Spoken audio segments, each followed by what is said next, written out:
পরিশ্রম করে অতি যত্নে কুমোরেরা গড়ে তুলছেন মাটির হাড়ি কলসি সহ বিভিন্ন জিনিসপত্র। কিন্তু বাজারের চাহিদা না থাকায় ঝাড়গ্রামের নোয়াগা গ্রামের প্রায় 100 কুম্ভকার পরিবারের পেশা বর্তমানে ঝুঁকির মুখে।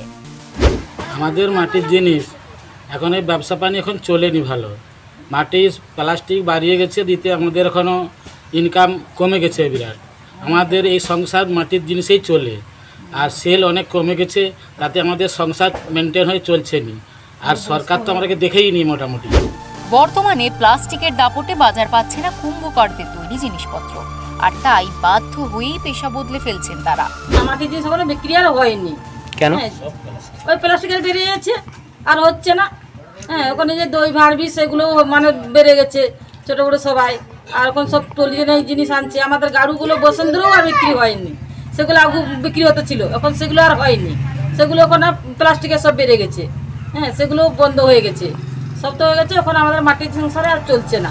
নিজেদের জীবন ধারণ ক্রমশ কষ্টসাধ্য হয়ে ওঠায় চাইছেন সরকারি সাহায্য। আর সরকার থেকে যদি যাও কিছু সাহায্য করে যাও, আমাদের যাও হতো আর কি। হ্যাঁ, আমাদের এটার উপরেই নির্ভর, আমাদের সব দিনেই চলেনি। আবার বৃষ্টির সিজনে হয়নি, বৃষ্টির সিজনে আমাদের বন্ধ থাকে। কুম্ভকারদের দুরবস্থা দূর করার জন্য প্রশাসনের কাছে আবেদন জানাবেন বলে জানান স্থানীয় তৃণমূল নেত্রী। আমরা দেখছি যে মিস্ত্রিরা আছেন, ওনাদের বিভিন্ন ধরনের মাটির জিনিস তৈরি করছে, ওগুলা বিভিন্ন কাজে ব্যবহৃত হচ্ছে, এবং ওনারা যাতে কিছু সাহায্য পায় সরকারের কাছ থেকে।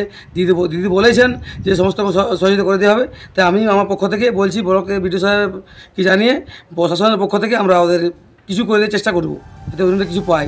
অসম প্রতিযোগিতায় বাজারে টিকে থাকতে কুম্ভকার পরিবারগুলি এখন তাকিয়ে রয়েছে প্রশাসনের দিকে।